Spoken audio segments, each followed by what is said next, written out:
Hey guys, welcome to my channel. ಇವತ್ತು ನಾವು ಮಾತನಾಡುತ್ತಿರುವುದು ಸಾಮಾನ್ಯವಾದ ರಾಜನ ಬಗ್ಗೆ ಅಲ್ಲ.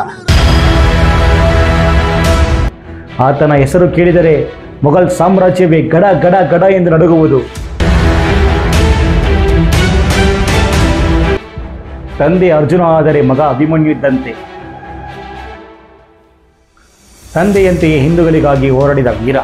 ನಮಸ್ತೆ ಸದಾ ವತ್ಸಲೆ ಮಾತೃಭೂಮೆ.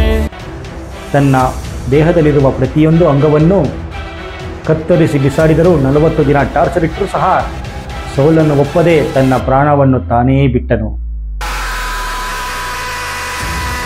ಆದರೆ ಯಾವುದೇ ಕಾರಣಕ್ಕೂ ಔರಂಗಜೇಬ್ ನೀಡಿದ 3 ಷರತ್ತುಗಳನ್ನು ಎಂದಿಗೂ ಒಪ್ಪಲಿಲ್ಲ ಸ್ನೇಹಿತರೆ.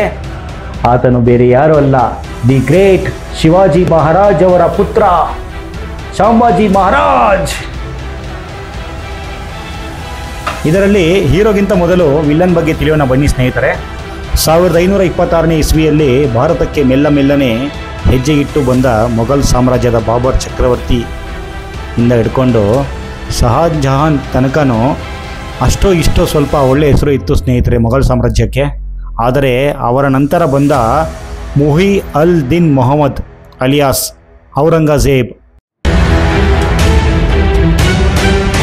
ನಮ್ಮ ಭಾರತದಲ್ಲಿರುವ ಪ್ರತಿಯೊಬ್ಬರನ್ನು ಇಸ್ಲಾಂಗೆ ಕನ್ವರ್ಟ್ ಮಾಡಲು ಭಯಂಕರ ಟಾರ್ಚರ್ ಕೊಡ್ತಿದ್ದಂತೆ, ಇಸ್ಲಾಂ ವರ್ಗಕ್ಕೆ ಕನ್ವರ್ಟ್ ಆಗಬೇಕು ಅಂತ. ಆದರೆ ಚಕ್ರವರ್ತಿ ಶಿವಾಜಿ ಅವರ ಸಾಮ್ರಾಜ್ಯದಲ್ಲಿ ಒಂದು ಇಡೀ ಮಣ್ಣು ಸಹ ಸ್ವಂತ ಮಾಡಿಕೊಳ್ಳಲಿಕ್ಕೆ ಆಗಲಿಲ್ಲ. ತನ್ನ ರಾಜ್ಯವನ್ನು ತುಂಬ ಸೆಕ್ಯೂರ್ಡ್ ಆಗಿ ನೋಡಿಕೊಳ್ಳುತ್ತಿದ್ದರು ಸ್ನೇಹಿತರೆ ಶಿವಾಜಿ ಮಹಾರಾಜ್ ಅವರು.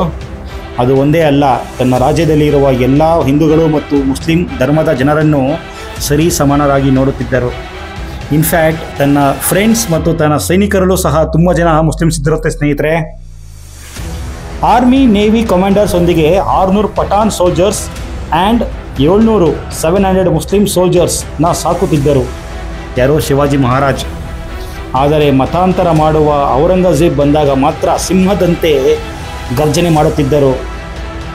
ಅಂಥ ಸಿಂಹಕ್ಕೆ ಹುಟ್ಟಿದ ಮರಿ ಸಿಂಹನೇ ಶಾಂಬಾ ಮಹಾರಾಜ್. ಶಾಂಬಾ ಅವರನ್ನು ಚಾವ ಎಂದು ಕರೆಯುತ್ತಿದ್ದರು ಸ್ನೇಹಿತರೆ. ಚಾವ ಎಂದರೆ ಸಿಂಹದ ಮರಿ ಅಂತ.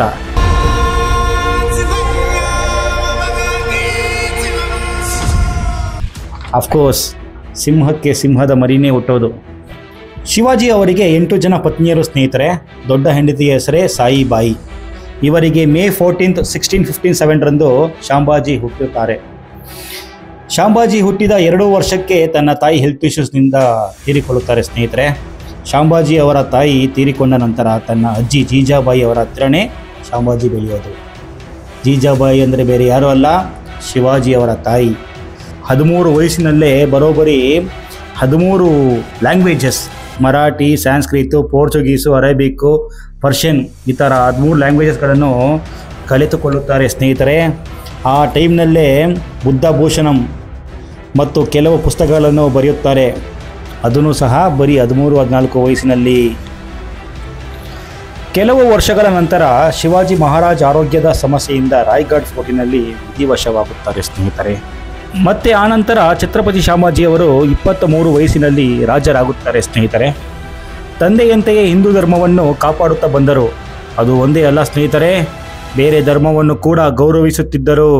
ಆದರೆ ಫೋರ್ಸ್ಫುಲ್ಲಿ ಮತಾಂತರ ಮಾಡುವವರನ್ನು ಮಾತ್ರ ಎಂದಿಗೂ ಬಿಡುತ್ತಿರಲಿಲ್ಲ. ಶಾಂಬಾಜಿಯವರು ತಂದೆಯಂತೆಯೇ ಗರೀಲಾ ವಾರ್ ಸ್ಟ್ರಾಟಜಿಯನ್ನು ಬಳಕೆ ಮಾಡುತ್ತಿದ್ದರು ಸ್ನೇಹಿತರೆ.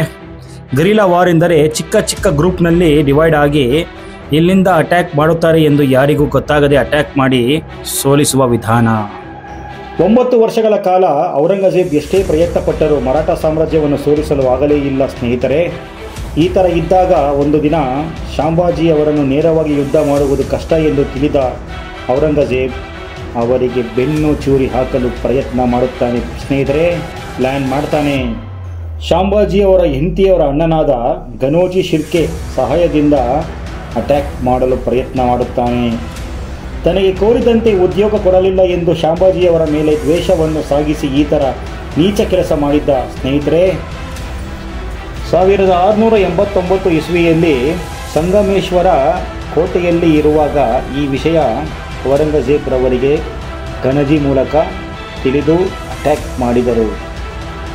ಬರೀ 100ರಿಂದ 200 ಸೈನಿಕರೊಂದಿಗೆ ಇದ್ದ ಶಾಂಭಾಜಿಯವರು ಸಾವಿರಾರು ಜನ ಸೈನಿಕರೊಂದಿಗೆ ಹೋರಾಡಿ ನಂತರ ಶಾಂಭಾಜಿಯವರನ್ನು ತುಂಬ ಕ್ರೂರವಾಗಿ ಬಂಧನ ಮಾಡಲಾಗುತ್ತದೆ ಸ್ನೇಹಿತರೆ. ಅವರೊಂದಿಗೆ ಮಿತ್ರನಾದ ಕವಿ ಕೈಲಾಶ್ ಅವರನ್ನು ಕೂಡ ಬಂಧನ ಮಾಡಲಾಗುತ್ತದೆ. ಆನಂತರ ಕೊನೆಯದಾಗಿ ಶಾಂಭಾಜಿಯವರನ್ನು ಔರಂಗಜೇಬ್ ಮುಂದೆ ತಂದು ನಿಲ್ಲಿಸುತ್ತಾರೆ. ಅಲ್ಲಿ ಕೂಡ ಒಂದೇ 1% ಕೂಡ ಶಾಂಭಾಜಿಯವರಿಗೆ ಪೌರುಷ ಕಡಿಮೆ ಆಗಲೇ ಇಲ್ಲ ಸ್ನೇಹಿತರೆ. 31 ವಯಸ್ಸು ಆದ ಶಾಂಭಾಜಿಗೆ 71 ವಯಸ್ಸು. ಔರಂಗಜೇಬ್ ನಿನ್ನನ್ನು ಜೀವಂತವಾಗಿ ಬಿಡಬೇಕೆಂದರೆ 3 ಷರತ್ತುಗಳನ್ನು ಒಪ್ಪಿಕೊಳ್ಳಲೇಬೇಕು ಎಂದು ಹೇಳುತ್ತಾನೆ. ಅದು ಏನೆಂದರೆ, ನಂಬರ್ 1, ಔರಂಗಜೇಬ್ ಶಾಂಭಾಜಿಗಿಂತ ಶಕ್ತಿವಂತ ರಾಜ ಎಂದು ನೀನು ಒಪ್ಪಿಕೊಳ್ಳಲೇಬೇಕು. ನಂಬರ್ 2, ತನ್ನ ಮರಾಠ ರಾಜ್ಯವನ್ನು ಪೂರ್ತಿಯಾಗಿ ಔರಂಗಜೇಬಿಗೆ ಬಿಟ್ಟುಕೊಡಬೇಕು. ನಂಬರ್ 3, ಶಾಂಭಾಜಿ ಇಸ್ಲಾಂ ಮತಕ್ಕೆ ಕನ್ವರ್ಟ್ ಆಗಲೇಬೇಕು. ಪ್ರಾಣ ಬೇಕಾದರೂ ಕೊಡುತ್ತೇನೆ, ಆದರೆ ನನ್ನ ರಾಜ್ಯಕ್ಕೆ ಮತ್ತು ನನ್ನ ರಾಜ್ಯದ ಪ್ರಜೆಗಳಿಗೆ ಯಾವುದೇ ಕಾರಣಕ್ಕೂ ದ್ರೋಹ ಮಾಡುವುದಿಲ್ಲ ಎಂದು ಶಾಂಭಾಜಿ ಪೌರುಷದಿಂದ ಹೇಳುತ್ತಾರೆ ಸ್ನೇಹಿತರೆ. ಆನಂತರ ಶಾಂಭಾಜಿ ಮೇಲೆ ಕೋಪಗೊಂಡ ಔರಂಗಜೇಬ್ ಶಾಂಭಾಜಿಯವರ ಗಾಯದ ಮೇಲೆ ಉಪ್ಪು ಖಾರವನ್ನು ಹಾಕಿಸುತ್ತಾನೆ. ಸೈನಿಕರು ತುಂಬ ಕ್ರೂರವಾಗಿ ಹೊಡೆಯುತ್ತಿದ್ದರು. ಅದು ಒಂದೇ ಅಲ್ಲ ಸ್ನೇಹಿತರೆ, ನಾಲಿಗೆಯನ್ನು ಕಟ್ ಮಾಡುತ್ತಾರೆ ಮತ್ತೆ ಕಣ್ಣುಗಳನ್ನು ಕಿತ್ತಾಕುತ್ತಾರೆ. 40 ದಿನಗಳ ಕಾಲ ದಿನಕ್ಕೊಂದು ಶರೀರದ ಭಾಗವನ್ನು ಕಟ್ ಮಾಡುತ್ತಿದ್ದರು ಸ್ನೇಹಿತರೆ. ಹಾಗೆ ಮಾಡುತ್ತಾ ಆ 3 ಷರತ್ತುಗಳನ್ನು ಒಪ್ಪಿಕೊಳ್ಳಲೇಬೇಕು ಎಂದು ಹೇಳಿದ್ದ ಔರಂಗಜೇಬ್. ಆದರೆ ಯಾವುದೇ ಕಾರಣಕ್ಕೂ ಶಾಂಭಾಜಿಯವರು ತನ್ನ ಹಿಂದೂ ಸೋದರರಿಗೆ ಅವಮಾನವಾಗುವ ಕೆಲಸ ಮಾಡಲೇ ಇಲ್ಲ. ಕೊನೆಗೆ ಮಾರ್ಚ್ 1, 1689ರಂದು ಘೋರವಾಗಿ ಕೊಲೆ ಮಾಡೇ ಬಿಟ್ಟರು ಸ್ನೇಹಿತರೆ.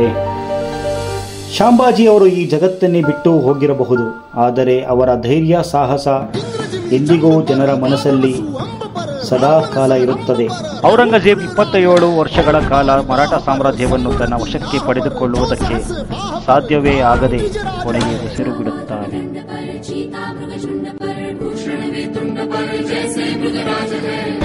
ಓಕೆ ಸ್ನೇಹಿತರೆ, ಈ ವಿಡಿಯೋ ನಿಮ್ಗೆ ಇಷ್ಟ ಆದರೆ ದಯವಿಟ್ಟು ಲೈಕ್ ಮಾಡಿ, ಶೇರ್ ಮಾಡಿ, ಸಬ್ಸ್ಕ್ರೈಬ್ ಮಾಡಿ, ಫಾಲೋ ಮಾಡಿ. ಧನ್ಯವಾದಗಳು.